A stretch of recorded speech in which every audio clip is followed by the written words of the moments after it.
Good evening, and thank you for joining us tonight for the second BC Liberal Party leadership debates. I'm Maz Artang, and once again, I'll be your debate moderator for this evening. Tonight is an opportunity for us to hear from the 6 leadership hopefuls, to hear their ideas and to get an understanding of how each candidate will help shape the future of the BC Liberal Party.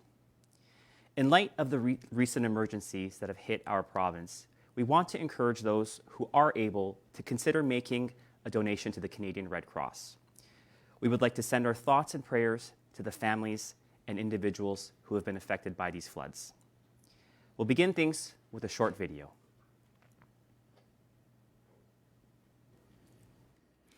Hello, everyone. I'm very pleased to join you tonight for the second BC Liberal Leadership 2022 debate. I first want to recognize that we are joining you tonight from the traditional territory of the Lekwungen-speaking people, the Songhees and Esquimalt First Nations. I want to begin by recognizing the significant challenges that so many families and communities are facing as we speak. We want to recognize the very brave men and women who are working tirelessly to ensure that British Columbians are safe. And I want you to know that we are here for you. And we will do our very best to ensure that you have the support and the resources you need during this very difficult time in our province. Our BC Liberal team is working hard for you. In fact, we're here in Victoria this week as we continue to hold the government to account, and we've had numerous successes. Our job is to be your voice in Victoria and to pave the way for a new leader to bring us back to government in the next general election. On September the 28th, we had the first virtual debate, and I know that many of you watched from every corner of British Columbia. And tonight, I'm looking forward to hearing more discussion by the leadership candidates discussing the issues that are important to British Columbians all across the province. If you are a member of the BC Liberal Party, you will have the opportunity to participate in the voting process for the next leader from February 3rd until February the 5th. And if you're not a member and you would like to join us, you can visit bclib.ca/join to become a part of that process. Tonight is an opportunity to hear from the candidates on issues that have been raised and brought forward by members of the BC Liberal Party. I want to thank Maz Artang for being here again. He did a great job last time. We look forward to him moderating tonight's debate. And I also want to thank all of you for tuning in. I know that you will want to join me once again in wishing each one of our leadership candidates the very best of luck in tonight's debate and throughout the rest of the leadership campaign. A big thank you to Shirley Bond, the BC Liberal caucus leader. All right, let's kick things off. Each of the candidates have been briefed on the rules for tonight's debate. They do not know the questions. The format for this debate will include 60-second opening statements, followed by each candidate responding to a series of questions submitted directly from voters across the province. The questions have been reviewed by myself and from a neutral advisory committee. Halfway through the debate, each candidate will also have the opportunity to ask another candidate a question. At the end of the debate, candidates will deliver their closing statements. Speaking order and stage position was selected by random draw. Viewers and candidates will be able to see a live timer. Microphones will be cut off following the completion of the countdown clock, and we will be strict with that. I want to wish the candidates the best of luck, and now it's time to meet them. Gavin Dew.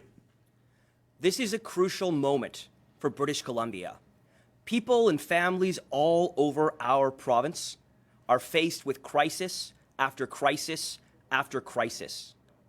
But it makes me proud to see people step up and help each other in our hour of greatest need.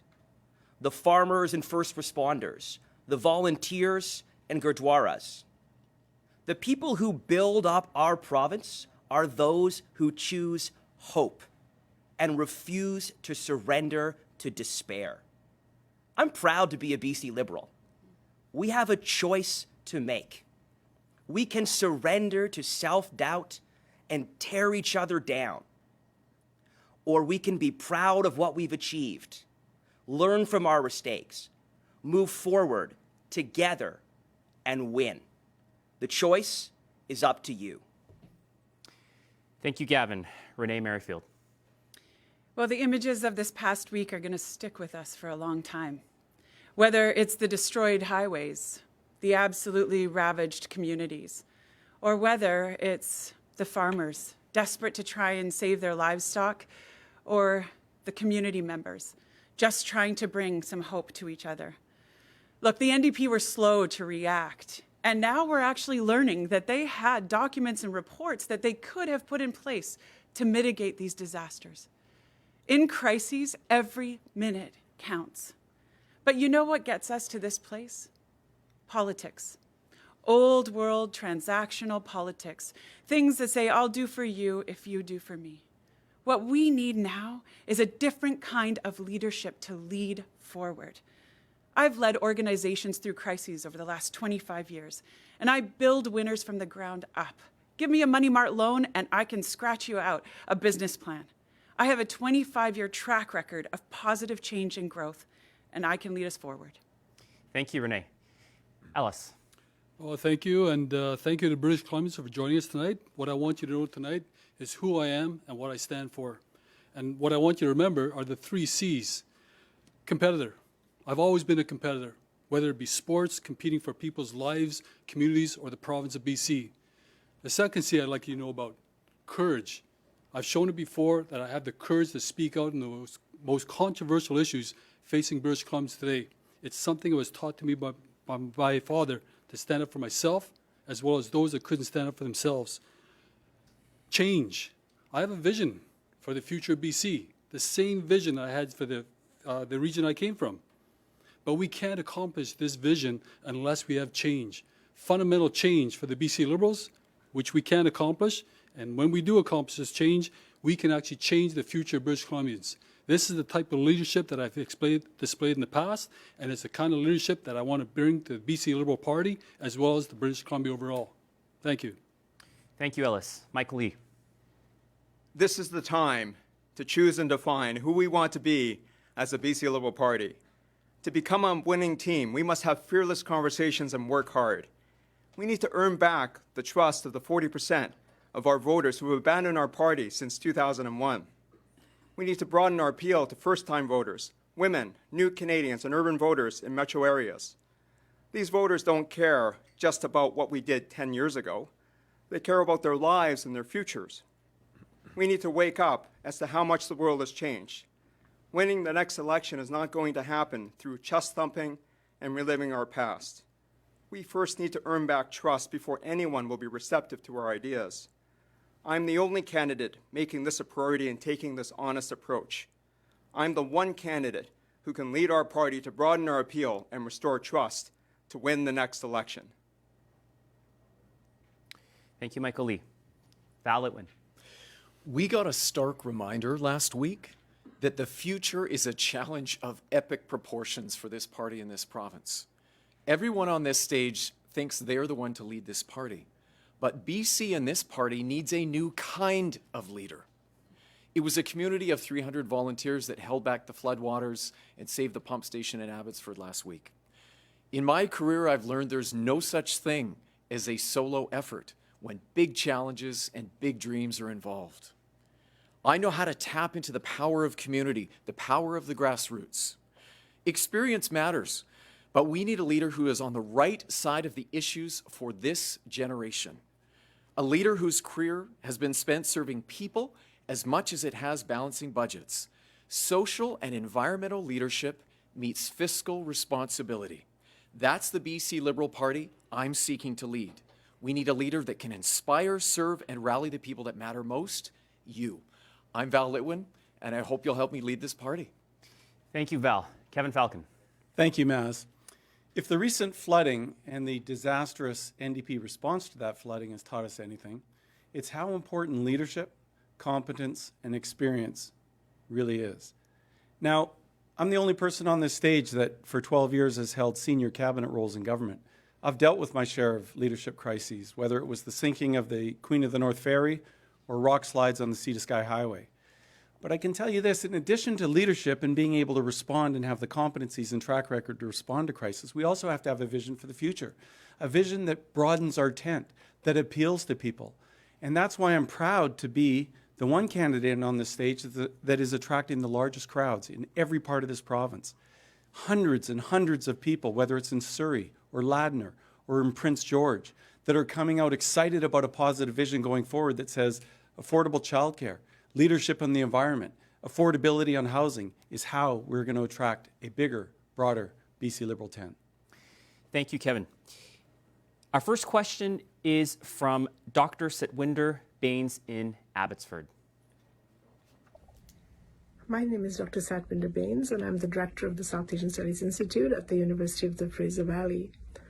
My question is that as large portions of the province are beginning the long process of recovery after this tragic storm this last week and the widespread flooding that has happened, and more severe weather is expected along this week, how would you show leadership to ensure that the province is better prepared for potential disasters and emergencies in the near future? Thank you, Dr. Satwinder Bains. Great question. We'll start this round off with Renee Merrifield. Well, thank you so much for the question, Dr. Bains. Leadership does matter. It matters a lot, and we need a different type of leadership. I've been talking a lot in this campaign about transformational leadership, but some of the characteristics that are necessary is that you need to be present. And I remember in the 2003 fires, Premier Gordon Campbell was there. He came. I can't even tell you what he was doing at the time, but he was there and he was present. And sometimes it's just about being with people more than what you're doing. But it goes farther than that. You have to be prepared. You have to have contingency plans. You need risk management plans. You need to be ready for these events and for climate change events in particular. We also need to be communicating. In the absence of communication, anxiety grows. Communicate, communicate, and communicate again. But lastly, you have to be a visionary. You have to be able to see beyond the crisis of today and be able to draw people to the hope of tomorrow. Thank you, Renee. Ellis. Yes, good question. Because basically, as a leader of my own community, I realized I had to develop an emergency plan. I couldn't respond to one because the BC emergency plan didn't actually apply to us. They were too far removed. So working with people on the ground and the resources and the organizations to actually get our people prepared and actually get them to safety was core to what I did as a leader. The other side of that as well, we're talking about heat dome. We're talking about forest fires. We're talking about flooding. It only makes sense to me is actually to take part of the carbon tax and actually utilize that for better preparation and to repair the infrastructure damage that we've witnessed all across BC. But this is what leaders do. They actually do the job of this. In fact, if anything, the plan that I put in place in Kitimat Village, BC is still there today. And this is what we've got to do all across BC because BC is a big, diverse geographic place. We've got to tailor-make emergency plans for each community and region across British Columbia. Thank you, Ellis. Michael Lee. Well, this year of 2021 has certainly been a real challenge for all of us in British Columbia. With the floods, the wildfires, the heat wave, and the heat dome, it's been a real challenge. And we know with climate change that the way we deal with emergency management in our province has to change. We can't have the delayed response that we saw with the Sumas Prairie, the flood in Merritt, those people who were trapped in the mudslides near Lillooet, people who expect to have safety on the roads and in their communities, the kind of advanced warning systems that we should be having with the Alert Ready system for BC. I've been calling for the government to be implementing that and actually using that system.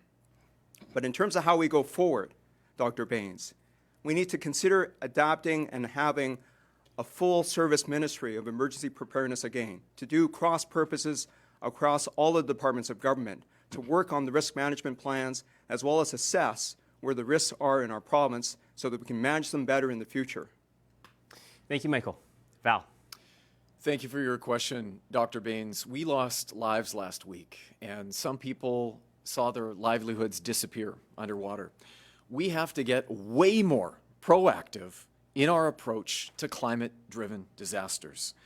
We got extreme weather whiplash last week. We have to stop being caught by surprise. We knew this was coming. We can do three things that the NDP aren't doing right now and that I think will help us win in 2024. And it's all about resilience, better risk planning and assessment, make changes to our existing infrastructure based on future climate projections, increasing the size of our culverts, raising the elevation of our roads, redundancy in our power grid, and enhancing and monitoring the maintenance of our critical infrastructure. We have to take some serious steps to protect it. And as a BC Liberal, I know public-private partnerships are going to get us there. Let's unlock those partnerships so we can leverage the financing because disasters are expensive. Thank you, Val. Kevin. You know, Maz, and I appreciate the question, Doctor, because I think this goes right to the heart of what leadership's all about. You know, I've occasionally agreed with the NDP when they've done things right, and I've said so publicly, whether it was vaccine passports or whatever the case may be. But this example of a total lack of leadership in this flooding is really atrocious. And if it was an isolated case, I think we could all say, you know what, not everyone's perfect. Maybe they'll do better next time. But we saw the same thing with forest fires. We saw the same thing with heat domes. They don't know how to manage in a crisis. I agree with my friend Val here. We need to invest in what I call resiliency infrastructure. That's upfront investments we make today to ensure that we protect the next generations for tomorrow. And that means investing in the dikes and the levees and ensuring that we're making the kind of investments that understand with climate change and with the kind of differential weather seasons that we have, that we've invested up front so that we're protecting future families and future communities. Thank you, Kevin. Gavin. Leadership starts with acknowledging the work of others. And right now on the ground in Abbotsford, there are great people doing great work. The Abbotsford Community Foundation is doing terrific work, and if you'd like to, you can make a donation through them. There's also a lot of fantastic work being done by the South Asian community, including in Gurdwaras. And I would encourage you to acknowledge and support that work however you can. I'm really proud of the work that I did in the past as part of the Abbotsford Business Community Coalition in terms of the response to COVID, and I look forward to being involved going forward in the response. Other candidates have touched on resiliency, and that's the core of this. Good crisis management starts with building more and more resiliency and readiness, both in terms of operational readiness and in terms of hardening critical infrastructure. And if we do that and we do it right, then we will be more ready so that when crisis comes, we are prepared and the impact of crisis is mitigated. So we've got to make sure we're focused on resiliency. Thank you, Gavin. My next question is two parts. One of the items identified in the party's campaign debrief after last year's election was the need for the party to attract a diverse range of candidates that better represent the makeup of British Columbia. My first question is, how will you handle nominations, including currently held ridings? And second, will you remove MLAs whose views don't align with the overall party? We'll start things off with Ellis Ross. Oh, thank you, Jim. Amaz, and you know what? That is actually a question for riding associations, the Liberal Party. That's for them to decide on what happens to the candidacy. On the other side of that as well, in terms of viewpoints, this actually came up in this leadership race in terms of Aaron Gunn. And I wasn't afraid of Aaron Gunn's ideology or whatever he said. I just thought in the principles of free speech and democracy, we need this kind of opinions placed on this kind of a stage. In fact, if anything, my real background on that kind of equation comes from the Indian Act. And this comes from the conversations I've had with immigrants as well that come to Canada. When you come from a place where you have no rights or no freedom of speech, and you come to a place in Canada, you actually cherish it that much more. At the end of the day, the second C I talked about, the courage, that's the courage I have to speak to this stuff. And also, by the way, we've got to actually be able to have a conversation without being afraid. This is competition we're talking about, and we've got to compete in 2024. It's going to come up again. We have to address it head on. Thank you, Ellis Ross. Michael Lee. The BC Liberal Party clearly needs to rebuild. I've been talking about this since the start of our campaign in terms of how do we broaden our appeal.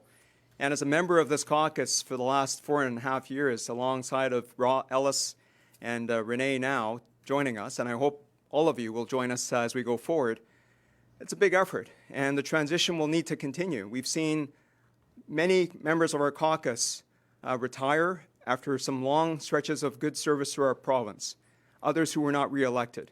We will clearly need to rebuild, and as we make that transition, we'll be welcoming greater diversity of men and women from all walks of life and different ages and different ethnicities, as well as sexual orientations. So we need to go forward in a stronger way. I've been the one candidate to call out intolerance. This platform cannot be a place for intolerance. I respect, certainly, a right in British Columbia and any British Columbia to have their freedom of speech and their view. But when we're talking about this leadership platform, and we're talking about the values of the party that I'm looking to build with, we have to call that out. Thank you, Michael Lee. Val Litwin. The four biggest cities in the Lower Mainland, Vancouver, Burnaby, Surrey, and Richmond, they're all over 50% visible minorities now with their populations. BC is ethnically diverse, but that is just one dimension of diversity. We often talk about the need for a diverse caucus as if it's only about representation, but diversity means nothing without inclusion. I mean, we don't really have a sign language interpreter here tonight, I don't think. So we need to be working on all fronts, all at the same time, on our policies, on our behavior, on our culture, and on the way we support diverse candidates if we're interested in drawing them in and keeping them in this party. Maybe it's time for the party, Maz, to your question, to start co-funding women and equity-seeking groups that are running for our party, because statistically, we know they start from behind. We have to turn this mindset around and put it into absolutely everything that we do. We really have to want this, folks. Thank you, Val Litwin. Kevin Falcon. Let me start by answering the question directly and giving you an example. First of all, the leader has to take responsibility for going out and recruiting diverse candidates, outstanding, great, diverse candidates, and then supporting them to make sure that they have a chance to have the kind of supports that they're going to need to make sure that they can win nominations. But we also have to leave it up to local riding associations to choose who they believe is the best candidate too. And if there's a good, great candidate that we want to be supported, we need to go and help make the case for that local riding association. But we cannot keep interfering in their ability to make decisions. The other thing we have to think about is this. In 2001, when I first ran as one of the youngest candidates in cabinet, we had a way more diverse caucus than we have today. We had far more South Asian candidates. We had far more Chinese candidates. We had candidates of different sexual orientations, et cetera. And that was in 2001. And I can tell you, the premier at the time, Gordon Campbell, I remember, went out and recruited great candidates, whether it was Carol Taylor or Wally Opal. That's what a leader needs to do. Thank you, Kevin Falcon. Gavin Dew. We have to decide how we're going to talk about candidates. Are we going to talk negatively about who we will reject, or talk positively about who we will attract? We should not take up the NDP approach of quotas and tokenism, but we should look to some of the smart things they do, like building up candidates years in advance. And I say that as the only person who actually has been doing that work in our party for years. I built a nonprofit organization called the Forum for Millennial Leadership that drew attention to the need for renewal in politics, that helped to identify opportunities to put forward renewal candidates, and that actually ran boot camps to prepare candidates so that the day they ever announced their candidacy publicly, they were ready to be among the strongest candidates around. That's the approach that I will take in order to build up not just a few candidates, but an army of future candidates who will be the future of our party. Thank you, Gavin Dew. Renee Merrifield. I absolutely love the grassroots aspect of our party, but it really isn't just about our held ridings, it's about our unheld ridings. It's not about who our members are today, it's about who our members will be and who we can attract. That attraction has to start with leadership, and leadership that's not transactional but transformational. A leader who can actually create a culture where all are welcomed, create a table where different voices can come and be heard, but also a leader who can then build unity and build vision and build a way forward. I was at a shareholder meeting back in April, and one of the questions that they asked me is, Renee, how's it going in politics? And I held back some emotion and I said, I took our culture for granted. We need a cultural shift in order to actually attract the diverse candidates that we want. And I am a leader who will absolutely do that. Thank you, Renee Merrifield. Our third question is from Bruce in Saanich South. Hello, my name is Bruce Kennedy and I reside in Victoria. My question revolves around healthcare. It's a topic that's very important to British Columbians and certainly one of the largest parts of the provincial budget. Increasingly, British Columbians are unable to access a family physician for basic primary health care. In Victoria, we're now seeing walk-in clinics closing due to a lack of doctors. This in turn has caused increased pressures on the hospitals. So my question is specifically, how will you provide the leadership to ensure that every British Columbian has reasonable access to a family doctor? Thank you for the great question, Bruce. Let's start this round off with Michael Lee. Well, Bruce, I really appreciate your question. When I traveled around this province over the summer and the fall, over 16,000 kilometers driven, this is actually the number one issue I've encountered around this province, which is healthcare. Access to family physicians in all our communities across this province. I know even my own son has had challenge with getting access. I know that this has been a challenge for so many families and that we need to continue to increase the recruitment and retention of doctors. I know in rural communities, for example, like in Burns Lake and Vanderhoof, they've been trying to work with the local communities to attract doctors and retain them so that you have that sort of capacity. So we need to look at foreign credential type doctors. We need to look at our medical schools in terms of additional placements for training. But we also need to look at our bloated healthcare system. It is heavily administrative. We need to ensure that we're putting more dollars into services as opposed to administration. Thank you, Michael Lee. Val Litwin. Bruce, thanks for your question. Nice to get a question from the island. I'm an island boy myself. Look, my wife is a nurse. I used to work in the highest operational level in one of the biggest home healthcare companies in Canada. I understand the urgent problem our system is facing. We are at a dangerous crossroads right now. Doctors, nurses, and caregivers know it, and patients know it, like you pointed out, because they often can't find the timely care they need. So despite the women and the men that are working in our healthcare system tirelessly, our system is actually beginning to collapse under its own weight.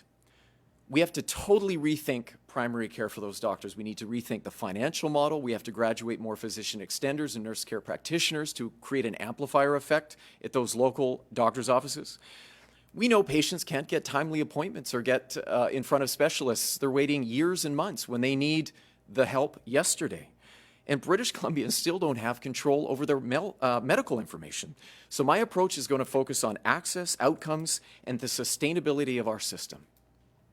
Thank you, Val Litwin. Kevin Falcon. You know, Maz, my mother was a nurse for 35 years in our system, and I remember she would finish 12-hour shifts and get callbacks with the hospital wanting her to come back and do more.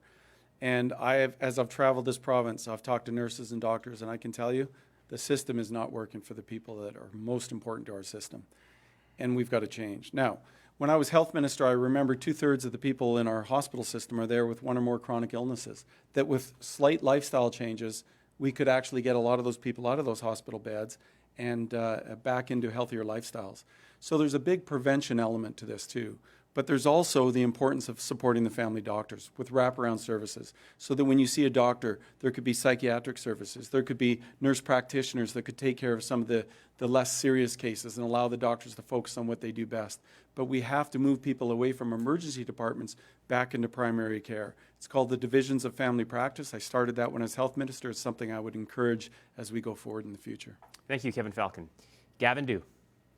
Thank you very much for the question, Bruce. I just wrapped up my 4th tour of Vancouver Island, and I'll be back again in a few weeks to visit the North Island.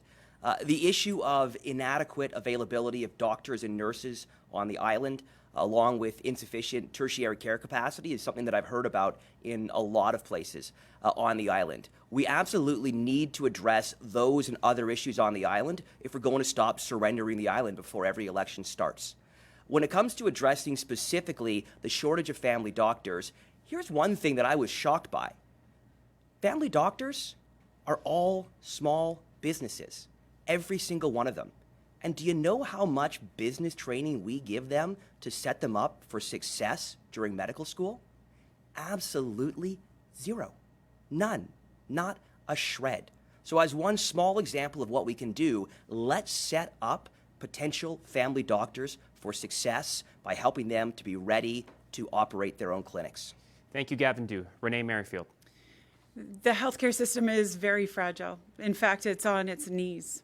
And it was so before COVID. And COVID was like this really bright light that shone through all of the cracks of the system. And yes, you're right. Having a family physician is one of those cracks. Just a statistic for you, when the NDP took over in 2017, there were 700,000 British Columbians without a family physician. Today, that number is over 800,000. That's right, 25,000 additional unattached patients every single year the NDP has been in charge. And we know that primary care is the key to better outcomes. In fact, we know it's the #1 contributor to prevention as well as having care. We're failing. In order to provide more doctors for British Columbia, we need more spaces. We need to increase the number of nurse practitioners. We need to add physician assistants to BC, and we need to make sure that there's a GP for all British Columbians. Thank you, Renee Merrifield. Ellis Ross. Well, healthcare workers, in terms of recruitment, it's not right that we just leave this up to the municipalities. We need ministerial responsibility for healthcare recruitment and accountability to go along with that. But every debate I've been to so far, we've always talked about inclusion and diversity. Even here tonight, we talked about it. And yet, back in Terrace, where I'm from, I have a doctor that can't work as a practitioner here in British Columbia. The best they can do is work at Tim Hortons.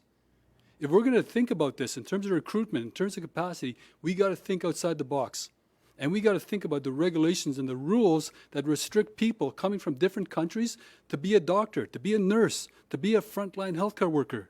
If we're going to actually talk about inclusion and diversity, we got to actually do the action items that actually achieve that across the board, especially when we're talking about healthcare shortage workers across BC and across Canada, by the way. This is a worldwide problem. We need a local solution, and that includes the government of BC. Thank you, Ellis Ross. For this next section, each candidate will have the opportunity to ask any other candidate a question. The questioning candidate will have 30 seconds to ask a question. The answering candidate will have 1 minute to respond. The questioning candidate will have the option to follow up with a 1-minute response. If they do, the answering candidate is allocated 30 seconds. Gavin Dew, you will ask first. We're here on Vancouver Island, so we should be talking about island issues. Everyone that I talk to is tired of us continually surrendering Vancouver Island. Especially with electoral boundaries changes, we need to get competitive in every single riding on the island, not just 2 or 3. One of the key issues I hear about over and over again is fiscal fairness. So, Michael, as a former transportation critic, what would you do to address fiscal fairness for ferry-dependent communities? Michael Lee. Gavin, you're right. We cannot continue to start with a 13 heads start for the NDP on the island. Fortunately, when we lost Michelle Stilwell, that was a real challenge too. But in terms of ferry-dependent service, we need to treat our ferry system as part of our transportation system, of course, in terms of reliable transportation through the pandemic, but also in terms of how we can meet the challenges. We need to give the ability of the Ferry Corporation to do their capital reinvestment. The NDP have hamstrung the Ferry Corporation in terms of the way that it can operate, and it's been a real challenge for them. I think that is short-term thinking. It's short-minded in terms of the way that the NDP are restricting the ability of the Ferry Corporation to move forward. It needs to make the right investments for their ferry lines to move forward in a strong way. Transportation is very vital for the island, and we need to ensure that that's the case. That's what I did as a transportation critic to support ground transportation, for example, through the course of the pandemic with the Island Connector as well. Gavin Dew, you have a minute to respond. Really, Michael, there are 2 fundamental dimensions of fiscal fairness when it comes to ferries and when it comes to ferry-dependent communities. The first is that, of course, we treat our saltwater ferries and our freshwater ferries very, very differently in terms of funding. And the second is that when it comes to federal government funding, the level of funding provided by the feds to ferries in British Columbia has barely gone up, while it's doubled in Atlantic Canada. So again, Michael, what would you do to address fiscal fairness for ferry-dependent communities? Michael Lee, you have 30 seconds. Well, as leader of this party and premier of this province, I will fight for the funding that is our fair share. here in this province. We need to ensure that our federal counterparts are doing its utmost to support our ferry system here in British Columbia. We know that with the tourism sector and the visitors that will hopefully come back to our province as the pandemic subsides, that we will continue to welcome and increase the ferry passenger traffic. I know it's been high since the reopening in various ways. So we will find ways to support the Ferry Corporation, certainly in terms of the freshwater and saltwater as well. Thank you, Michael Lee. Renee Merrifield. Thanks so much. Alice, my question is to you. I'm going to get you ready for it so you don't have to be surprised. Okay. Thank you. Alice, it's no secret that I love your candor. I love your approach. I have a ton of respect for you, and I've really enjoyed getting to know you as a colleague and as an Indigenous leader. Who you are within our party is really important. So my question to you is not about that, but how you would lead us if you were to win. How would you bring about unity in our party, expand our appeal, and lead our caucus and our party into the next election? Ellis Ross, you have a minute. Thank you very much, Renee. And it's a great question. It's basically how I achieved success in past leadership positions. It's about talking to everybody. It's about getting their opinions, no matter how controversial that opinion is. I'm a great supporter of free speech, like I've said many times. And our Big Tent party is full of diverse opinions. I do not like to censor that. In fact, if anything, I like to actually encourage that kind of conversation because that's what BC represents. If it wasn't for that kind of conversation, we would never have gotten LNG off the ground. And that took 7 years of my band before Christy Clark came along and actually championed that project on behalf of British Columbia. But these were hard conversations.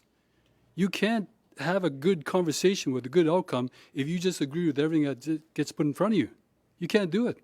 Especially when you consider we as BC Liberals right now, we're the opposition. That's not politics. That's a fundamental principle of government right now that we're employing in British Columbia, specifically Victoria. Thank you, Ellis. Renee Merrifield. Thanks so much. And thanks, Ellis, for that. And, you know, in my years of leadership, one of the things that's really necessary is creating that unifying vision. So I agree that we need to create the welcoming table for diversity and for differing opinions. But there also needs to be that real unifying vision. And recently, you and I were at a Vancouver, Quilchena, Vancouver Point Grey meet and greet breakfast. And the issue of the environment came up, and you and I are on very different sides of that particular issue. So my question to you is this. In a culture and in our society where the environment is pretty much table stakes, what's your position on the environment, and how would you create a unifying position to lead the BC Liberals forward? Ellis Ross, 30 seconds. You know what? The BC Liberals did a very good job from 2004 to 2017, not in terms only just in terms of environmental assessments and permitting, but actually reconciling Aboriginal rights and title. They did it in LNG, they did it with forestry, they did it with mining.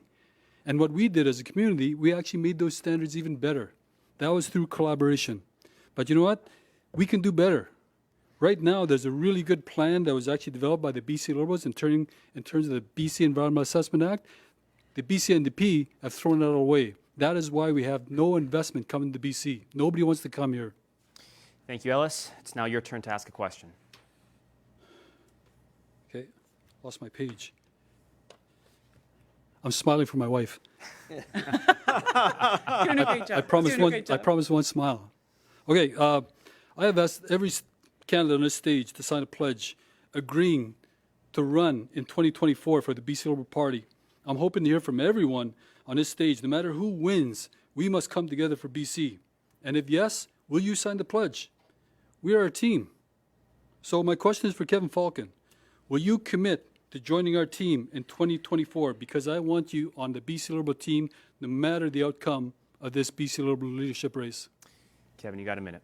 Thank you, Maz, and thank you very much for the question. Look, I think it's important to point out that of all the candidates on the stage, I have more years and experience as an MLA than the entire group here combined. And I think it's important we understand that our commitment to this party isn't just serving as an MLA. There are people watching tonight that serve as party presidents, that serve as board directors, volunteers, and their commitments to this party are just as important. Not everyone can be an MLA. And I can tell you in the last 8 years that I was in the private sector, I attended and spoke at conventions. I helped raise money for this party. Whenever the leader called and asked for advice, I was there to give it. And whatever support I could provide, I was there to provide it. And that's part of leadership too. It is not just about running as an MLA. And I've been very clear about the fact I'm not running to be an MLA again. I'm running to be the leader of this party and the next premier of this province. And I think it's important that I be very clear about that with folks. It is not just about running to be the MLA again. I want to be the next leader of this party and the next premier of this province. I think I have the right skill set and experience to make sure we can do that. Thank you. Ellis, you have a minute to respond. Well, we needed everybody on deck in 2017. We needed everybody on deck in the last election, and we keep losing vote count. But let me be clear about this. In terms of leadership, it's not just who's at the top. I'll be part of Team Merrifield. I'll be part of Team Lee. I'll be part of Litwin. I'll be part of everybody that's on this stage, because we're actually talking about a vision for British Columbia. That's what we're talking about. And we keep talking about the BC Liberal being a family, being a team. Well, I'm really convinced that if we can pull together here as candidates, we can actually win the next election, regardless of who wins. So I'll ask it again. I'm hoping to hear from everybody on this stage tonight, no matter who wins. Will we sign a pledge to say that everybody on this stage will run on 2024? And if this was an issue back when Christy Clark was running, and then she turned it around and turned out to be a great premier, then why can't we, as candidates, do the same? So my question is to Kevin Falcon again. Will you run in 2024 regardless of who wins this leadership race? Thank you, Ellis. Kevin, you got 30 seconds. Thank you, Maz. Well, Ellis, my answer doesn't change because, as I said before, I've been an MLA. I've been an MLA longer than everyone on this stage combined. And I think it's just so important that we understand that our commitment to this party isn't just by being an MLA. I mean, I could tell you if I'm unsuccessful and one of the great folks on this stage wins, I will be their biggest supporter. There's no question about it. You all know that. I will raise money. I will provide advice. I will provide all the things that I've done over the last 8 years. The people watching here tonight are the kind of volunteers and supporters that do that every single day, year in, year out. And I can guarantee you this, that this kind of service I provide will be always to this party. Thank you, Kevin. Michael Lee, your question. Well, Ellis, as you know, I have signed that pledge, and I also hold you in high regard.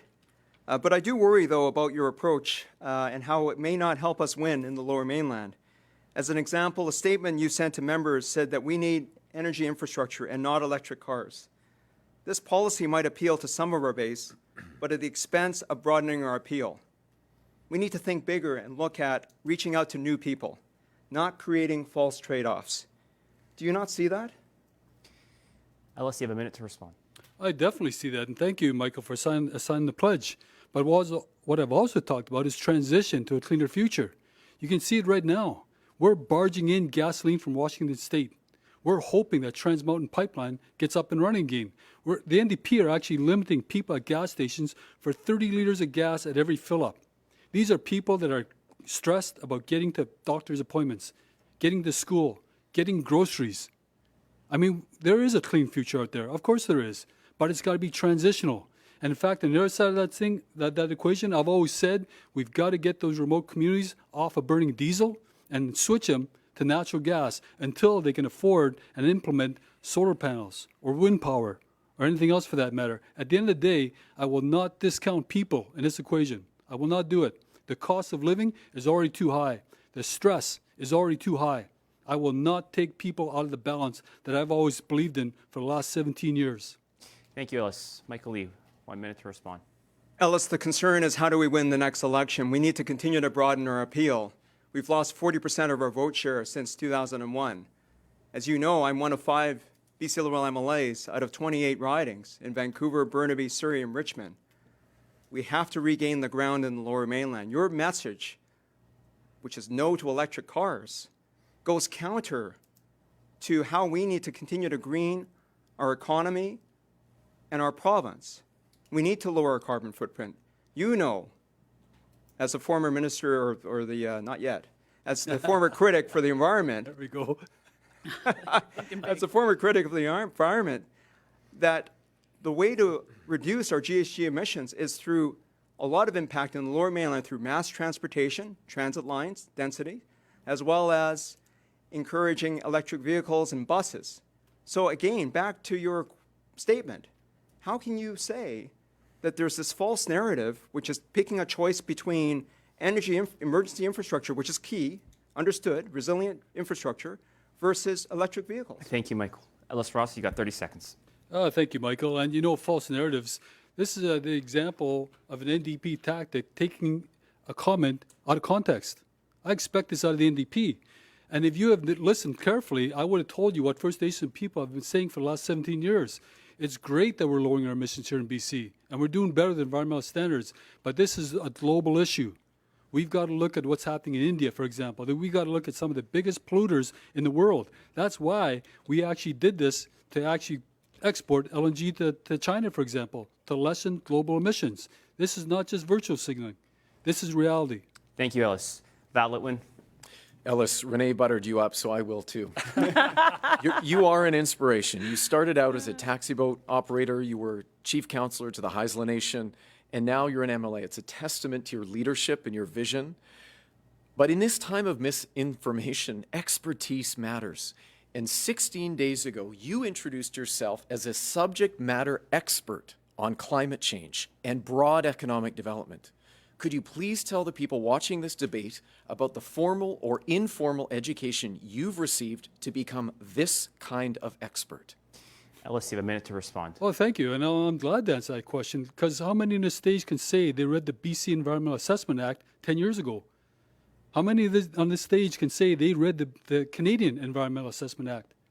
How many of you can say that you read just about every single case law regarding Aboriginal rights and title that's closely connected to environmental principles? I can say it. I did it. In fact, if anything, I worked that through the forestry issue, the mining issue, the LNG issue. And the one thing I will say with the NDP, they took the Environmental Assessment Act to BC and they threw it out the window. There is no BC Environmental Assessment Act for BC anymore. So in terms of that, not only did I read it, I lived it. And if anything, I made those standards higher. I was actually the one that actually developed a protocol with the BC government to actually make addressing environmental issues easier for First Nations and the BC government. I couldn't do it with Canada, they're too far removed. But the BC government was much better. That's why I joined the BC Liberals in the first place.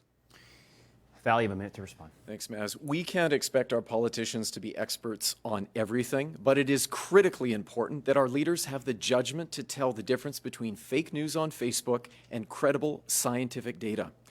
It was surprising, Ellis, to hear you say that you're an expert in climate change. 2 years ago, you weren't making that claim.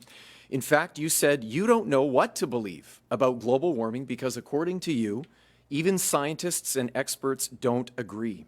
This is deeply concerning. We need to be unequivocal on our climate policy. As leader of the BC Liberal Party, I would not be confused about climate science. Climate change is real, and it is happening now. Average temperatures have already increased, and Ellis, average voters understand this. Why don't you? As leader, I will view all policies through a lens of climate action and climate change mitigation and adaptation. This is not just how we win in 2024. This is how we do what's right. Ellis, you have 30 seconds to respond. Thank you, Val. And you know what? I did say that because I listened to the expert arguing about it. But it didn't stop me from doing what was right in terms of addressing environmental impacts, whether you're talking about air, land, and water. How many people can say they did that in the stage? Can you say you did that in the stage for 17 years, Val? I never saw you in a position to do that. In fact, of all those tables I sat at for environmental assessments, I didn't even hear your name, much less see you. But on the other side of that, you know what?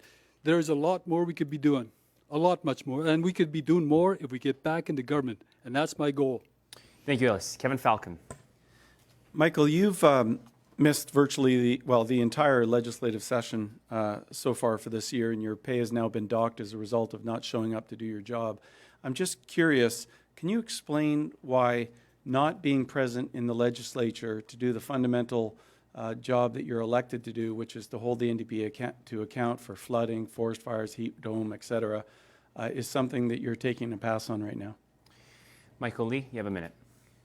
Well, Kevin, thanks for the question. I ran for leadership once before, and we know what the process is like in terms of this long campaign over the last 15 months. I've been a proud member of the BC Liberal Caucus, and up until recently when Ellis and Renee and myself stepped aside from our critic roles, we've been certainly rolling up our sleeves to hold the government to account. In terms of this leadership race, we're at a critical time. I am continuing to perform my local duties as an MLA in Vancouver, Langara. That's where I've been situated for much of the time in the last number of weeks. I continue to keep in touch with my staff and work on constituency-based issues. But in terms of the role that I play, this is, as you know, a critical time for this race, and that's what I'm focused on as well. Kevin Falcon, you have a minute to respond. Well, Mike, I'm not sure that's an adequate response, to be honest. I mean, you've criticized me for continuing to work in my job, even though this is a 15-month leadership race. The single job that you have as an MLA is going to Victoria and holding the NDP to account for your constituents in Vancouver-Langara. And you just have not done that at all. You haven't showed up once. And you've had your pay docked. And I guess I'm just confused that if you're criticizing me because I continue to work, but you're not doing your job, how do you square that circle? Michael Lee, you have 30 seconds to respond. Kevin, I'm a member of the BC Liberal Caucus. I'm a member of the Legislative Assembly for Vancouver-Langara. I continue to perform the duties as I've outlined. I was here in the first early part of the session in October. I continue to stay in touch with my colleagues in terms of key issues relating to our ridings and working on issues that are outside the ledge as well. So I have the role that I play as an MLA, and I'm proud of it. Thank you, Michael Lee. Gavin, you have chosen to use your challenge card. You have a minute to ask your question. Thank you very much, Maz. Look, BC Liberal members are tired of watching us try to disqualify and demolish one another in this leadership race. What they want to know, and what I hear from them time and time again, is how we are going to work together to defeat the NDP and form a new government. And that's where our focus needs to be. If I'm so fortunate as to be chosen as the next leader, the first thing I will be doing is calling the other 5 people who are standing on this stage. I will be asking them to be part of my team, and I'll be asking them what they want to do to help.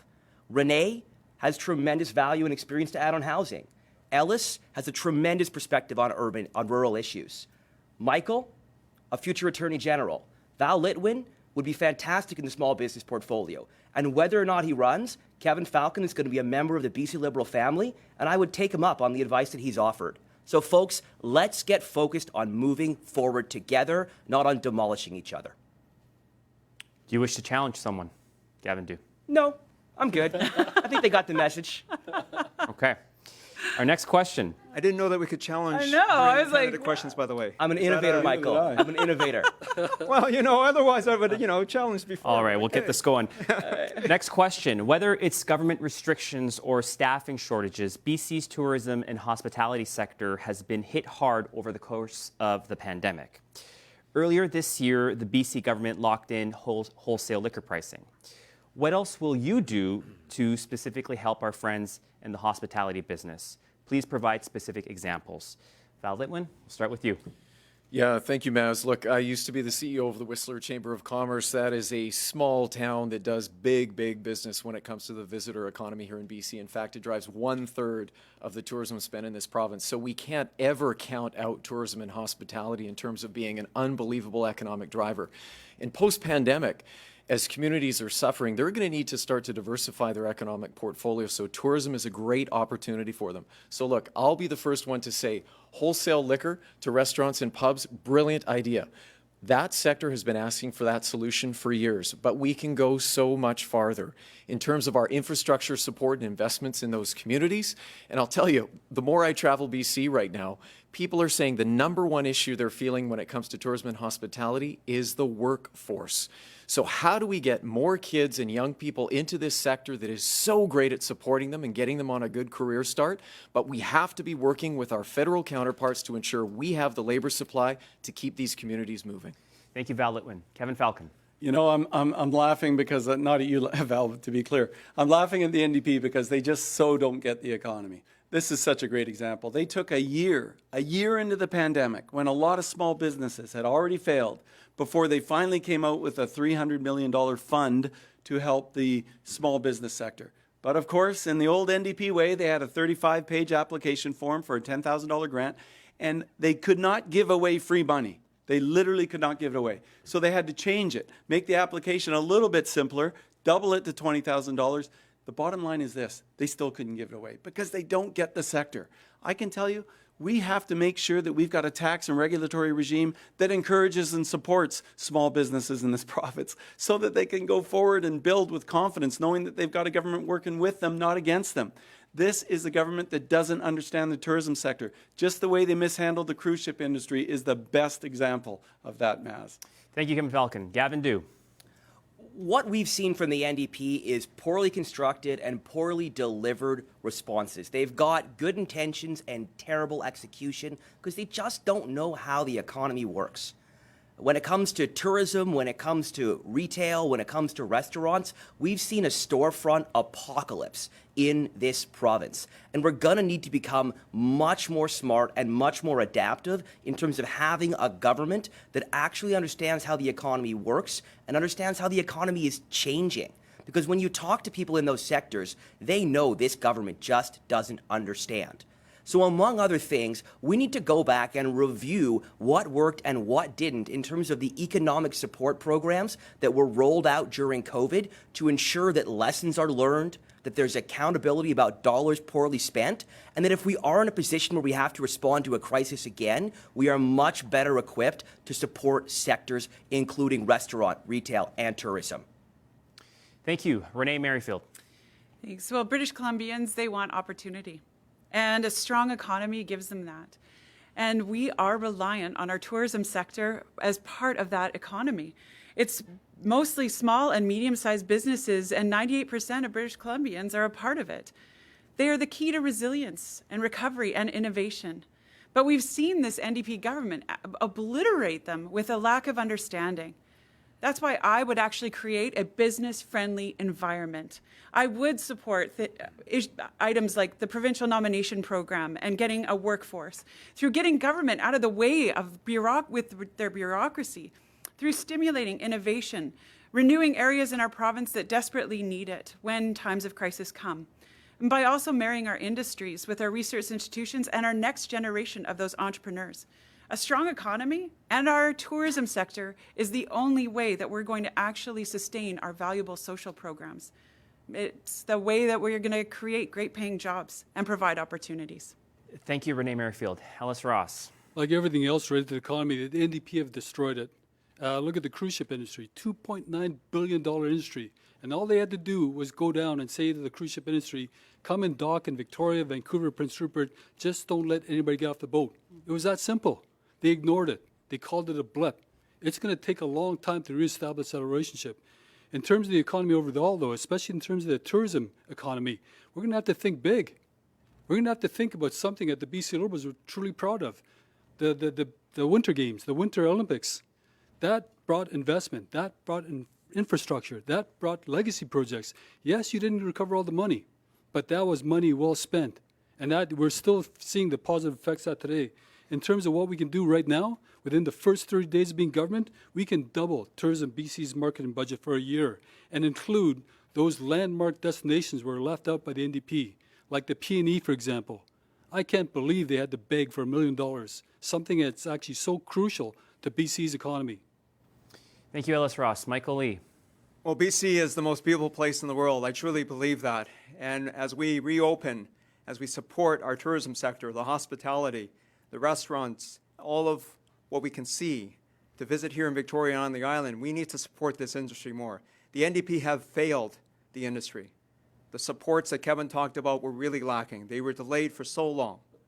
And even at that, when I was traveling in Fernie and talking to other business owners, bar owners, pub owners in Nelson, they were literally crying in terms of their inability to have their workforce.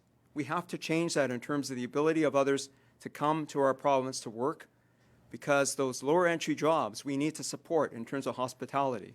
We also need to ensure that we're working with the tourism sector, consulting with them in a stronger way, because the NDP clearly were not listening. The anchor attractions that suffered for the lack of support for so long, Geopark and Tumbler Ridge, for example, they didn't get the supports they needed. And the cruise ship industry just fell on deaf ears in terms of the ability to not get the supports they needed to have that relationship with Alaska as well.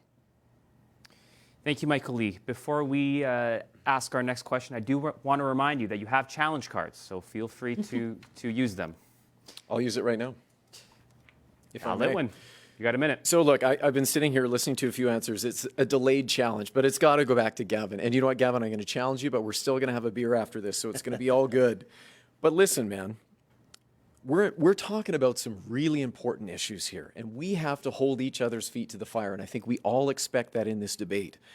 And I'll remind you, in the first debate, you came after another candidate on this stage. So it worked for you in the first debate. It might not work for you today. That's fine with me. But look, when it comes to an issue like climate change, because I wasn't going for cheap political points, this is a table stakes issue for voters in British Columbia. And guess what?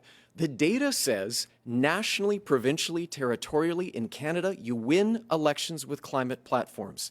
Ellis, I wasn't buttering you up when I said you're an inspiration. You are. And your approach and philosophy on climate scares me. I want us to win in 2024. This is a minimum bar we have to cross, and I think it's worthy of bringing up at this debate. Alice Ross, you have a minute to respond. Yeah, let's start with this. Let's start with actually getting the remote communities off diesel. That's a great start. That's all over BC. Let's start about actually transitioning, getting back to what was working in terms of emissions, getting gasoline converted to LNG until we can realize that future of electric cars. But at the end of the day, why are you blaming just British Columbians? I understand we have to do something here in BC, but we are actually leaders in terms of environmental programs, in terms of environmental standards. If anything, the rest of the world should be following our lead. This was something that was done under the BC Liberal Party. This was great leadership. This is all stopped under the NDP. By the way, have you considered that the BC NDP's climate action plan is only 60% complete? Have you considered that? We can do better. In fact, if anything, BC was on a good path. We're not going to get to overnight. But at the end of the day, you've got to consider how much is this going to affect citizens in terms of the cost of living, in terms of stress that they're already feeling. I will never discount people. I will never leave them out of this equation. Thank you, Alice Ross. Michael Lee. Well, now that we clarified the rules and we can now get back to the candidate question debate, and I appreciate, Gavin, you kicked it off, and Val, you continued on with this. Let me just respond then in terms of what Alice also said at the end of his response to me. I understand the concern about BC Liberals and where we are as a party and how we need to move forward. It's the reason why I've set forth the core values as to how we're going to rebuild this party. But it is all interconnected. We need to find the balance. It's a false choice to talk about economy versus environment. We can continue to have a sustainable economy in this province and lower our carbon footprint. If that is not a message that members on this stage as candidates for this party do not aspire to, then we're in deep trouble. We will not regain the ground in the Lower Mainland. This is what I'm talking about. So Ellis, I know change is your message, but I'm concerned that your message can be change that can lose again. Alice Ross, you have a minute to respond. Well, thank you, Michael. And then I'll respond to Val Litwin's challenge in the first place. And what he said, it's been proven that this wins elections. Well, I'm not a politician. I'm not here saying stuff just to get elected, just to get votes. I'm here to be honest, to be truthful with the citizens of British Columbia, to be truthful with Canadians. This has got to stop. The virtue signaling, the politics, the division, especially in the leadership race when we're trying to save BC, especially when we think about BC as leading the world in terms of environmental standards. And I've been there for 17 years. I've seen it firsthand. We got to get the environmental assessment back to what it was initially designed for. We've got to get back to that. If we can collaborate with the federal government to actually improve on their environmental standards as well, perfect. Let's do it. But we've got to consider what British Columbians are going through right now. There's a lot of anger at gas stations because you're only allowed to buy 30 liters of gas. What are we going to do today? What are we going to do in the future? That's always been my goal. Thank you, Alice Ross. You have also asked to use your challenge card, so. That was my answer. That was my challenge. I'll use that later, okay? Okay, sounds good. Val Litwin, you're next for your challenge card. So, Ellis, I don't doubt your intent. And this is why I think you're an amazing candidate in this race. You speak from the heart, you speak authentically, and I know this is how you think and feel on this issue. But what challenges me is on this particular issue, we can leave no doubt in the minds of British Columbians and the people we are hoping to attract to this party that we believe climate change is real. And the phrase that you said that I find very dangerous and I think, frankly, will prevent us from winning in 2024 if you become leader is the fact that you've said even scientists and experts don't agree on this issue. And they do. There is global consensus that climate change is real and that humans are accelerating that climate change. So I'm here to say that as a candidate, I know climate change is real. We are going to be a party that will lead again on this file like we did in 2008 with the revenue neutral carbon tax. We're going to regain that narrative and we are going to win with our climate platform. Ellis Ross, you have a minute to respond. Okay, I'll actually introduce you to one of the scientists that disagrees with that. And by the way, climate change is real, but there's enough talk about it. Everyone's talking, nobody's doing. Nobody on the stage has done anything to address it in real practical terms. You don't know that. Yeah, I do, because I was part of every environmental assessment for LNG, for forestry and mining. And we were part of the group that was saying, yes, we need clean energy. We actually couldn't provide solar power or wind power in our community because we didn't have money. I mean, really, at the end of the day, when you look at the energy crisis around the world, it's actually contradicting when people are saying, you got to get the world out of poverty, but to do that, you need energy, affordable energy. Look at what India's going through right now. They're building more coal plants. Look at what China's going through. They're building more coal plants. Look at what the European Union is going through right now. They are paying 4 to 5 times the energy rate that we're paying here in BC. I will not discount people when we're talking about this thing. Yes, you got to address climate change. I agree with that fully. But you can't ignore people and what they're going through today. Thank you, Ellis Ross. Renee Merrifield, your challenge card. Thanks so much. I'm going to take exception to a couple of things that have been said. I would agree that this is not about politics, but this is about British Columbians. It's about people. You know, with all of the events of late, I was having a birthday dinner with my kids the other night, and my son, who's an engineer, actually said to me, "Ma, we have everything we need to make climate change go away. And yet we actually need you politicians to stand up and do something about it."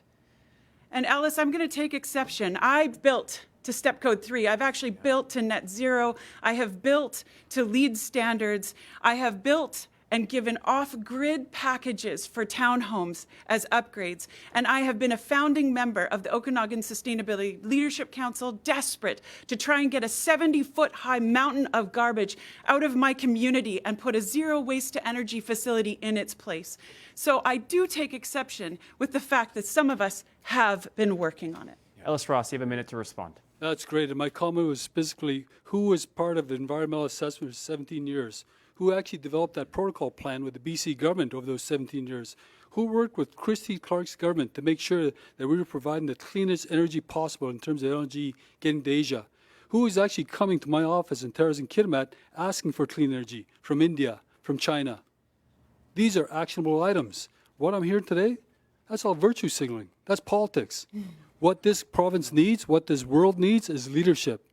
People that can understand the reality of what we're facing, not just in BC, all across Canada, all across the world.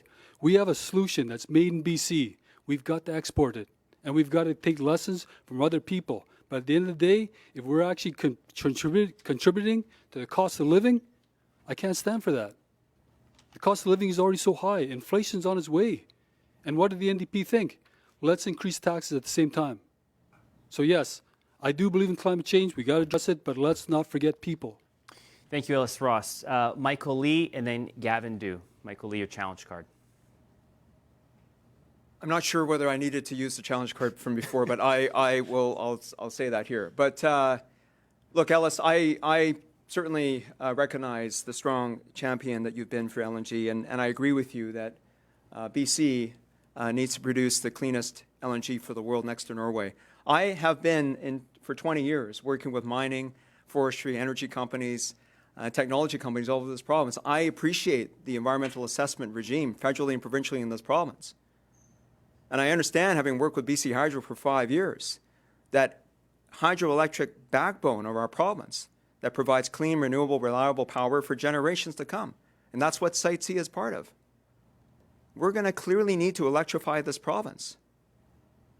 I was a beneficiary of the grant to adopt and use an electric vehicle. That's the program you're questioning. We need more of these initiatives. We need to build forward this province. That's what I think you're not getting. Ellis Ross, you have a minute to respond. Oh, without a doubt. And where's the infrastructure for this? And who's going to pay for that infrastructure? Whether we're talking about the cities or the neighborhoods that have to be upgraded. Answer the question. That'd be a great issue to actually address. But at the same time, what we're also talking about is the benefit that's coming to people. And this is what I've worked on. But I also see the reality of what we're facing. In terms of the electric car industry, we've got to transition. And by the way, not everybody can afford an electric car. Low-income people, medium-income people, we can't afford it. Where do you think I come from? I come from a reserve that couldn't even think of buying a gasoline engine car, let alone an electric car. And we don't have the infrastructure in our reserve. You're thinking about the politics. You're not thinking about actionable items that actually affect people. This is where I came from. And I do believe in a better world. I do believe in it.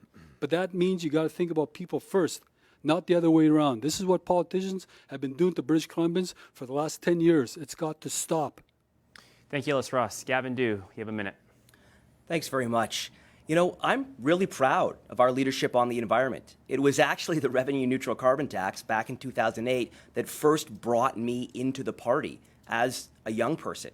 And I've said time and time again for years that one of the basic qualifiers for middle-of-the-road voters in Canada and in British Columbia is a robust plan on the environment, on climate change. I firmly believe that. I drive an electric car, but I know what it's made of, and I know that it doesn't work everywhere for everyone. We need to stop allowing climate and the environment to be a divisive issue that hits a meat cleaver right down the middle of our coalition and right down that divide between urban and rural British Columbia. And we need to be focused on how it will be our mining sector, our resource sector, that benefits from increased demand for the kinds of materials that go into electric cars. So, Ellis, can you talk for a minute about the opportunity for mining in British Columbia as a result of increased demand for electric car batteries? Ellis Ross, you have a minute. That's a great question, Gavin, and that's a practical question. Because the United States has actually said they do not want to do any more mining for the production of electric cars. They're relying on Canada. But how many new mines have opened in BC? How many new mines have expanded in BC? There's an incredible opportunity to be part of the electric car industry, but we are being limited by ideologies. But at the end of the day, what are we going to do about the infrastructure that's needed and the cost? Site C is already over budget due to mismanagement, of course, by the NDP. Instead of trying to figure out this out, instead of trying to pay off that deficit like that through taxes, let's think about raising the economy. But in real terms, you also got to think about the electric car industry, not only in terms of saving the planet, which I agree with, but also how this affects low-income people that can't afford it. What do we do with that? There's a lot of people out there that want to buy an electric car, but they can't afford it. We've got to raise the equality in that respect if we want to achieve that dream. Thank you, Ellis Ross. Kevin Falcon, your challenge card. Sure. So, look, I want to weigh in here just because I think it's important we understand this isn't about virtue signaling. This isn't about, trying to say there's this approach or that approach. It's really about doing what's right for the next generation. That's what leadership's all about. I can tell you when we brought in the revenue neutral carbon tax in 2008, which, by the way, for the viewers means that every dollar under legislation that was generated by the carbon tax had to be used to reduce personal income taxes and business taxes, which is why prior to the NDP stripping that away, we had amongst the lowest personal and business taxes in the country because of that revenue neutral carbon tax. The NDP stripped it away and now it's a tax grab, not a tax shift.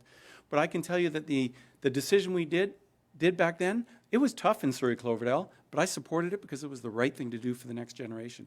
And that's why I also pushed through the Canada line, in spite of lots of opposition by the NDP and mayors, and the Evergreen line. We have to move forward with this stuff, Alice. You got to be careful of your language. We don't want to chase people away. Young people getting involved are going to get involved because we're leaders in the environment. Thank you, Kevin. Ellis Ross, you have a minute to respond. Well, thank you very much, and I'm glad you brought up millennials. Millennials that can't afford to buy a house in Vancouver. And what are we talking about here? We're talking about making that even further out of reach, especially for low and medium income people. Something that we address back home with the economy. Something that we address with the higher paying jobs. I do believe there's a clean energy future. That's why we believe that in Kitimat. That's why we supported LNG. But we got to remember, it's a world out there. China is actually going to increase their coal production. They're going to increase their coal burning. India is going to do the same thing. Europe is actually thinking about the coldest winter on record, and they got to pay 5 times the energy prices that we enjoy here in BC.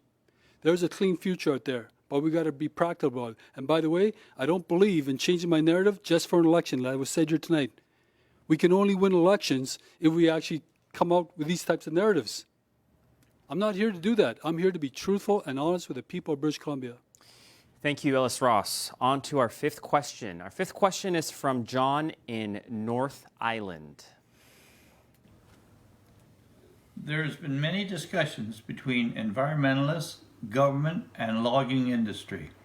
Please give your views on old growth logging, taking into account the amount of old growth forests in BC and the jobs lost if old growth logging is stopped, even with proper forest management by logging companies.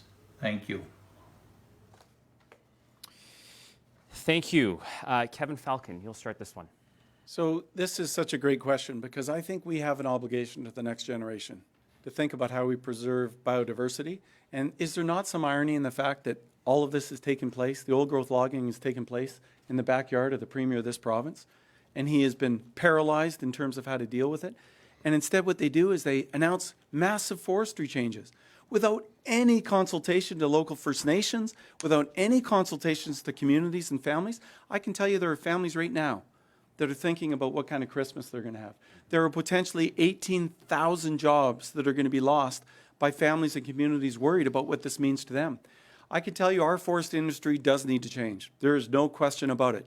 But you do not bring about that change without any credible consultations with local communities, with families that are affected, with the steelworkers unions, and certainly with the First Nations.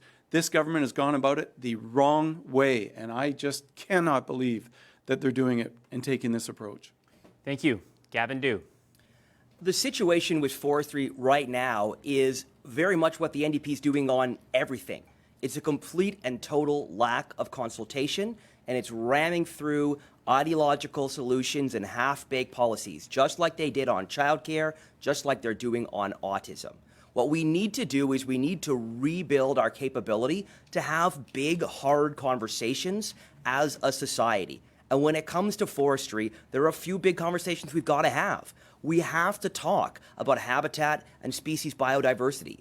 We have to talk about First Nations rights and title and about what happens when First Nations want to log and when they don't. And we have to acknowledge the reality that in forestry, we're producing roughly the same outputs with tens of thousands less jobs. And we're going to need to get a lot better as a government at addressing the kinds of wrenching changes happening to industries with both compassion and common sense. Thank you. Renee Merrifield. Thanks. So BC was built on energy. It's our #1 export today. And yes, we've started as fuels, but now all energy, including our renewables. And our forestry sector is a renewable resource, but we have mismanaged it. A great forestry plan would have actually united all of the disparate voices coming from around the province, and everyone would have walked forward in agreement. Instead, we have everyone standing up against it. We're about to lose 18,000 jobs. We're about to see 18 to 20 mills shut around this province. That is a devastating impact. And our Indigenous leaders are crying out against it as well, saying they don't have enough time to actually contemplate everything that's considered in this plan. We need a leader who can actually lead our industry and resource sector forward, a leader who can transform our forestry sector. Thank you. Ellis Ross. Yeah, this is why we signed on to the Forest and Range Agreement in 2006 with the BC Liberal government, and we actually renewed it 5 years later because we wanted to be part of the management system. But in terms of what's happening today, the consultation the NDP employs is actually developing a plan and then going out to tell people that they'll consult. Meanwhile, they just enforce their plan. There are so many people being left out of this. We're talking about forestry workers that will lose their jobs, lose their families, lose their livelihood. They'll lose everything. They'll have to pack up and leave. Communities will be decimated. This is not consultation. This is not working with the people on the grassroots level. And at the end of the day, we also have to think about wildlife management and forestry management. We have to be more resilient when it comes to forestry management. That's why I proposed a $78 million firefighting institute, a world-class leading firefighting institute. And $78 million is actually the cost of Lytton, the replacement cost, a town in BC that burned to the ground. We've got to do better in terms of forestry and wildlife management. Thank you, Michael Lee. Well, to answer your question, we need more balance. This transformation and transition cannot occur overnight. It certainly can't occur without consultation with Indigenous peoples and with wood products companies and others. This has been a real challenge for the NDP. They failed to lead once again.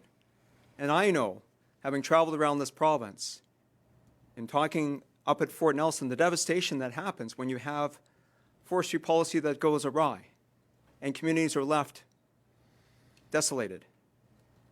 The forest industry in this province is sustainable. We need to support it. We need to support those who are working in the industry, those value-added wood product companies like ATCO and Fruitvale that I visited with, the companies that I've been working with over my last 20 years in the private sector, working with Slocan Forest Products and Ainsworth Lumber near the end of its corporate life. The forest industry needs to continue to compete, and we need to ensure that we're providing access to fiber in strong ways for those value-added manufacturers in this province. Thank you. Val Litwin. John, you've asked one of the most important questions tonight. Forestry puts food on the table for over 100,000 families in this province. Do we need to rethink our approach to logging old growth? Yes. Do we need more Indigenous knowledge in terms of how we manage this resource? Yes. But does sustainable forestry and that whole sector also have the potential to power jobs in this province for another 100 years? Absolutely. The NDP's old growth management plan is leaving hundreds of contractors and mills around BC, which means thousands of jobs, in the lurch with no plan B. That is not how you treat an industry, and that is not how you treat British Columbians. We need a proactive vision for our working forests. Wouldn't that be nice if we had one of those in BC? Yes, we need to preserve certain stands of trees, but we need to double down on one of the most greenest, most renewable building materials known to humankind, wood. Let's not squander that opportunity, and let's not kill an industry and the communities that depend on it. Thank you. Our next question. With British Columbians paying some of the highest auto insurance prices in Canada, even after the NDP's attempted reforms, as leader of the Free Enterprise Party, what would your stance be on the future of ICBC's monopoly? And we'll start things off with Gavin Dew. Thanks, Maz. We're still having a debate about something that started 20 years ago on ICBC. Yes, we absolutely need to provide more choice in auto insurance, but we actually need to look at the things that are going to change going forward on auto insurance. My kids are probably never going to learn to drive. Owning a car with a steering wheel is going to be like owning a record player. You're going to see a vast shift toward mobility as a service, and with that, a shift toward insurance being bought on a fleet basis rather than an individual basis. You're going to see a vast influx of vehicular automation, starting with long-haul trucking. A huge amount of change is coming to the way that transportation is going to work, and with that, the way that insurance is going to work. And I can tell you one thing. There is not a single person in this NDP government and not a single person in ICBC talking about these changes that have billions of dollars of implications. I will get us focused on the future, on this, and on every other issue. Thank you. Renee Merrifield. Thanks. I strongly supported the introduction of competition for ICBC in the last election, and I would do so again as the leader of this party and as the future premier. But I would agree that we have to look at transportation as a whole differently, not just as insurance for cars and roads and bridges, and we also need to look at buses and trains and the future of what transportation looks like. That's where we need the planning. And why? Because time is money. Every time someone has to sit and wait in traffic, every time that a bus doesn't show up, every time they don't have a train that can take them from downtown, every time that the Malahat is closed, every time that the Highway 16 has an accident, we cost money. and we cost productivity. That's where we need to start because it all affects our affordability and the cost of British Columbians just to live in our beautiful province. Thank you. Ellis Ross. Thank you, Vaz. And, I supported Andrew Wilkinson when he first proposed that ICBC have competition. Don't do away with it, just provide competition to actually give BCers competitive rates. But going across BC and listening to parents talk about how they might have saved on ICBC rates, but then their children have to pay $4,000 a year for insurance, and plus increased costs if they have to go to school in the United States, that's not affordability. That's actually punishing young people. And by the way, when we're also talking about that, we're also talking about taxi drivers who actually understood the competition was coming in terms of Uber. But what they didn't understand is how come taxi drivers had to buy electric cars, but their cost structure was much higher. There's got to be revamping to ICBC. And ultimately, what we got to think about is actually making ICBC more transparent and accountable in the same manner that we want to hold the NDP government accountable and make them more transparent. Thank you. Michael Lee. Well, I spent 3.5 years as a justice critic debating David Eby on all of the ICBC reforms that he brought across. He expanded the minor injury definition when he said he wouldn't. That needs to be looked at. He included brain injury and concussion. 80% of all motor vehicle accidents are included in that definition. That is wrong. He knows it. He also tried to change the rules of court, the Evidence Act, in terms of how many experts you can have. And the courts ruled that out of not constitutional. That was struck down. But now, of course, he got the no fault. No fault is just WCB on wheels, the dependency for life on an ICBC adjuster for a limb that you might lose, for the treatment that you might receive. It's wrong. This system is clearly broken. We will see how this goes as it comes forward, but serious ICBC reform will be done under my leadership of the BC Liberal Party as Premier of this province. Thank you. Val Litwin. Thanks, Maz. To show my team spirit, I'm going to agree with Gavin Dew on this answer, who I know I have to buy a beer for later. The most important thing we have to grasp here is that, yes, ICBC is a monopoly. We do need to add more competition to the marketplace because for that single mom who doesn't live on a transit line, who is working multiple jobs to support her family, it is just not an option. You have to buy a car, you need insurance, and it is prohibitively expensive now for people. It is a cost of living issue, and so that is why we need more competition in the marketplace. The insurance marketplace is changing drastically, and so I just don't think the models that have worked for us years before are going to work for us moving forward. That's a theme in a lot of the things I'm talking about in this leadership race. We need a new playbook for auto insurance here in BC. We hit a high watermark last year in terms of climate change-related insurance claims in Canada. We don't even understand how this insurance game is changing, and so we need to change and adapt to meet the times. Thank you. Kevin Falcon. I don't like monopolies out of principle, and I don't like the monopoly that ICBC currently enjoys. But to make sure that there's fair competition, we have to make sure that ICBC doesn't drive out their competitors, which is what they do. Because of the fact that they have a current monopoly, and they make it very difficult for new entrants to enter the market. But I also want to echo what Michael Lee said, because David Eby and the NDP before the election said, oh, we're not going to bring in no fault. And then what happens after the election? They bring in no fault.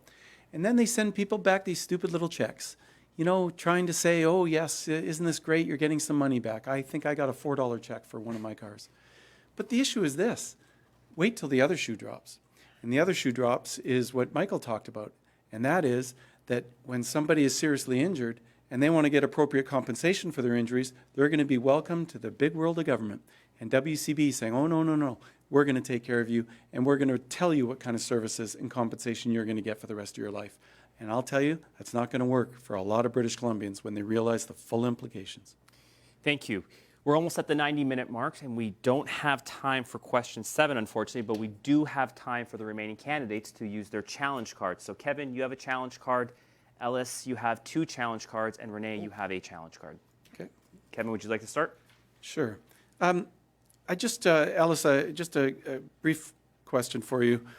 You were recently on a podcast talking about vaccine mandates and vaccine passports. I'm just wondering if you could clarify your position for the folks at home, particularly with respect to vaccine passports and whether you support them or not. Well, you have to support them. It's regulation. It came down as from the NDP government. No, do you support the law? Sorry. Yes, I support the law of the vaccine passports, but ultimately what it was doing actually was putting small businesses out of business, specifically restaurants. And so I actually did it in twofold. Number one, double vaccinated, going for my third booster shot pretty soon. I just got notice today. But ultimately, I didn't like to see any more restaurants being shut down. And the stress and anger you're seeing out there, that wouldn't have happened if this government didn't actually disclose the rationale for their decisions in the first place. There's a lot of anger out there. It's all over the world. And this has got to be a global solution to a global problem. And so vaccine passports, yes, definitely. You got to support them. But ultimately, you've got to think about the mental health of people who are actually tired of the mixed messaging that are coming from the BC NDP government. Thank you. Ellis Ross, would you like to use a challenge card? Sure. There's been a lot of talk about here about climate change. And I've already stated that I actually was in the front lines for 17 years looking at the specific environmental standards that actually made this earth a better place. So my challenge card is to Kevin. You talked about the cars you own. How many of those cars are gasoline and how much of those are electric? Well, none. My 2015 Mazda is not electric, but it's actually it's fuel efficient. I will say that. I actually find the electric vehicles to be quite expensive, even with the discounts that are thrown in by government. But I do think it's very important, Ellis, that we don't trivialize the people that make the commitment to buy electric vehicles, because it is part of the solution. In addition to making sure we have a government that's far-sighted enough to go and build things like the Canada Line and the Evergreen Line, like I did when I was Minister of Transportation.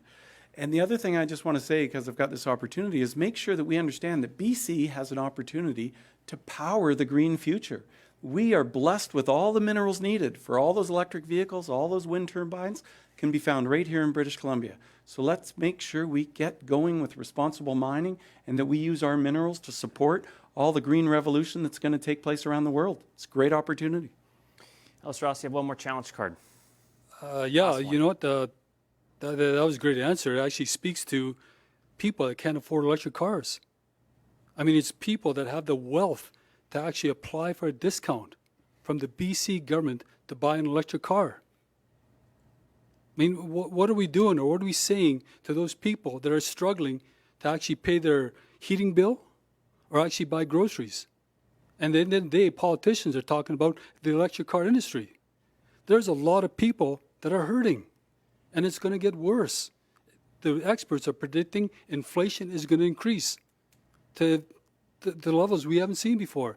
On top of that, the BC NDP government is actually proposing more taxes on top of what they've already done in the last 4 years. What are we doing here? We're talking about electric cars, something that only rich people can afford. So we've got to take a strong look at where the BC Liberal Party is heading if this is our sentiment and this is our narrative. Renee Merrifield. Thanks. Well, when people see this debate tonight, they may see us as arguing politicians, but I see us as fighting for the future of British Columbians in 2024, which is actually really exciting. I am a little concerned, though, that we're getting hung up on electric cars, because I don't see our environmental issue just about electric cars. If we don't take care of our ecosystems, people suffer. They suffer with smoky air filling their lungs. Industry suffers with disruption to logistics and highways that are destroyed by floods and fires. Our water systems, they get strained, and our farmers actually can't provide the food necessary for our food security. And all the while, our carbon footprint grows, as it has under the NDP government over the last 4 years. So I'll take a challenge, but I'm going to throw it over to Michael Lee on this one and just ask him, you know, without talking about electric cars, what would you do to actually stimulate our environmental future forward, British Columbia? Michael Lee. Well, we've got a great opportunity here to build off the legacy that has been established by a previous BC Liberal government. That carbon tax needs to be made revenue neutral again. We need to deploy more of the resources that come out of that tax for green innovation. we have a showcase ability in terms of the innovation that's happening here in this province.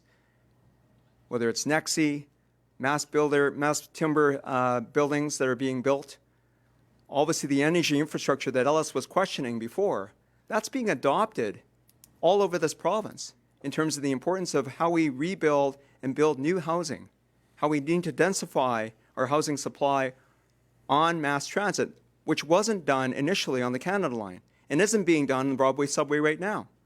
But that hydroelectric infrastructure that we have in this province, we need to continue to add alternative energy sources to. I was visiting up in Timber Ridge, the wind site that I worked on over 20 years ago, identifying what is now BC's largest wind farm, for example. Thank you. And now it's time for closing remarks, and we'll start with Kevin Falcon. To form government, thank you, Maz, and thank you for the great job you've done. To form government again, we need to outwork the NDP, we need to out-hustle the NDP, and we need to out-fundraise the NDP. But to do that, we need to offer a better vision for the future. And that's why when I started my campaign at the outset, I talked about the importance of being leaders on climate change, the importance of having affordable childcare, the importance of dealing with mental health and addictions and overdoses, and the importance of having an affordable economy for the working folks in this province. But we also need to make sure that we have a leader that's ready to lead on day one, that has the experience, the competence, and the leadership skills to make sure that we can move forward. And I can tell you, we also have to be really clear about the fact that we're not going to accept the NDP narrative on our party. I would put our party's record in government up against any other party in North America. And that's why I'm going out across this province and I'm rebuilding, re-energizing, attracting large crowds, signing up thousands of new members, because that's what we're going to have to do if we want to form government again. We've got to earn it, and we will do so. Thank you. Thank you, Kevin Falcon. Val Litwin. Before I was CEO of the BC Chamber of Commerce, I was the CEO of the Whistler Chamber of Commerce, and I talked a little bit about my experience up there tonight. It was a small town that did big business, just like all kinds of small towns around this province. Whistler's secret ingredient and its Achilles heel was its customer service. The old approach to training our young, seasonal workforce wasn't working. Under my leadership, we took a different approach. The Whistler Chamber partnered with the Gustafson School of Business at UVic, and we delivered one of the most innovative community-wide customer service training programs in the world, and we trained 5,000 people a year. We understood that to elevate our economy, we first had to elevate our people. It was an investment in our grassroots that changed the game for Whistler. We gave our young people a world-class skill set they could take anywhere. And that's the kind of leader I am. I lift as I climb, someone who looks around corners and prepares for what comes next. I'm Val Litwin. Please join my team as we lift this party and province and climb together. Thank you, Val Litwin. Michael Lee. Our party is at a real crossroads. We need to broaden our appeal and earn back trust to win the next election. I've proven that I can win votes in Vancouver, even increasing my vote share in the last election, all while our vote share declined around the region. My whole career, I've championed the diversity that our party needs to be connected to British Columbians once again. I've proven I can do the hard work to meaningfully engage new voters in the grassroots of our party. I will build a new winning coalition, broader, stronger, more in touch with the issues of today for voters. This while being true to my values and the core issues that bring us together. This campaign is just the start of what we can accomplish together. Let's choose to select and elect a leader who can win the next election. I am that leader, and I ask for your support. Join me. Thank you, Michael Lee. Ellis Ross. The 3 C's. Competitor. In fact, I won an NDP stronghold not once, but twice. That's who I am. That's what I stand for. Courage. You saw it here tonight. I don't back down.